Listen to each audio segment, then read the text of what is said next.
অনেক দম্পতি আমাকে প্রশ্ন করে থাকেন যে সহবাসের সময় কোন কোন বিষয়গুলোকে আসলে নজর দিতে হবে বা কোন কোন বিষয়গুলো করা ঠিক হবে না, বিশেষ করে পুরুষদের ক্ষেত্রে।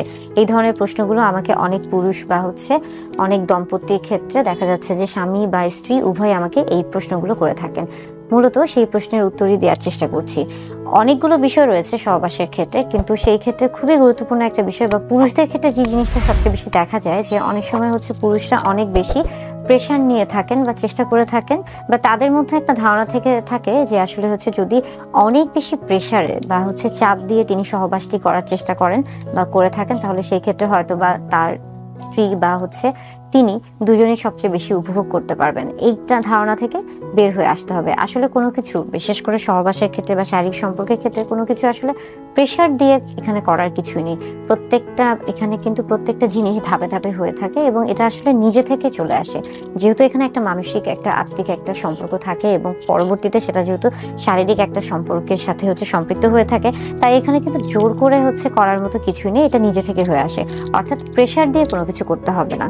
এবং পরবর্তীতে দেখা যাচ্ছে যে আরেকটা খুব গুরুত্বপূর্ণ বিষয় অনেকে, বিশেষ করে পুরুষরা, দেখা যাচ্ছে যে তার মধ্যে আগ্রহ কাজ করছে, উত্তেজনা কাজ করছে এবং ঠিক সেই মুহূর্তে, যে মুহূর্তে আসলে লিঙ্গের উত্থান হওয়ার কথা ছিল, অর্থাৎ পেনিসের ইরেকশন হওয়ার কথা ছিল, সেই মুহূর্তে হচ্ছে না। তখন অনেক পুরুষই বা অনেক স্বামী সেই সময় জোর করে নিজে থেকে হাত দিয়ে দেখা যাচ্ছে যে পেনিসে অনেক সময় একটা স্ট্রেচ করে থাকে বা কিছুটা পেনিসকে বা পুরুষ লিঙ্গকে কিছুটা ঝাঁকানোর চেষ্টা করে থাকেন, যেন খুব সহজে ইরেকশনটা হয়ে থাকে। এই জিনিসটাও আসলে করা ঠিক না। আপনি যখন এভাবে করতে থাকবেন, সেক্ষেত্রে দেখা যাচ্ছে যে আপনার আসলে ইরেকশন তো হবেই না, বরং যে তখন আপনার মধ্যে যে একটা কনফিডেন্স ছিল বা একটা আত্মবিশ্বাস ছিল, সেটাও কিন্তু আপনি হারিয়ে ফেলবেন। অর্থাৎ সবসময় যে ওই মুহূর্তে আপনার লিঙ্গের উত্থান হতেই হবে, এটা কিন্তু জরুরি না। অনেক সময় নাও হতে পারে। এটাকে স্বাভাবিকভাবে মেনে নিন এবং ওই সময় ওই পরিস্থিতি থেকে কিছুটা বন্ধ রাখুন। অর্থাৎ ওই সময় পুরুষ লিঙ্গের উত্থানটা জোরপূর্বক না করে আপনি অন্য কোনো দিকে মনোযোগ দিন। নিজেরা কথা বলুন বা ফোর প্লে অন্যভাবে করার চেষ্টা করুন।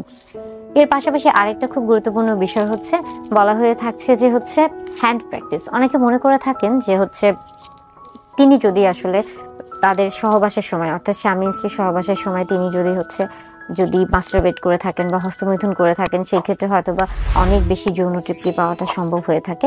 তো এটা আসলে নির্ভর করছে আপনার বা আপনার সঙ্গীর উপর, যে আপনারা কিভাবে দুজনে মিলে সেই সময়টাকে উপভোগ করতে চাচ্ছেন সেটার উপরে। এছাড়া লুব্রিকেন্ট নিয়েও অনেক ধরনের ধারণা রয়েছে বা ভ্রান্ত ধারণা রয়েছে।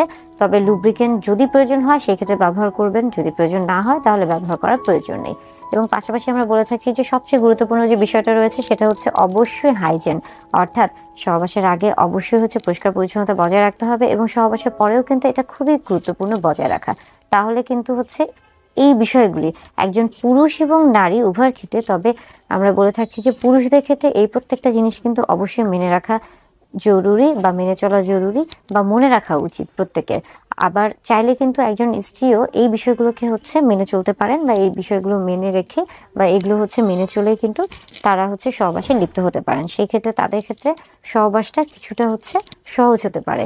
আর এই বিষয়গুলোকে যদি গুরুত্ব না দিয়ে থাকেন কিংবা এই বিষয়গুলোকে যদি বেশি প্রাধান্য দিয়ে থাকেন, অর্থাৎ হয়তোবা আপনি জোরপূর্বক লিঙ্গের উত্থান করার চেষ্টা করছেন কিংবা আপনার হয়তোবা ওই সময় লিঙ্গ উত্থান হচ্ছে না, কিন্তু আপনি চেষ্টা করছেন যে লুব্রিকেন্ট দিয়ে বা অন্য কোনোভাবে সেটা করার, সেক্ষেত্রে কিন্তু দেখা যাচ্ছে যে সর্বোচ্চ যৌন তৃপ্তিটা পাওয়া খুব একটা সম্ভব হবে না।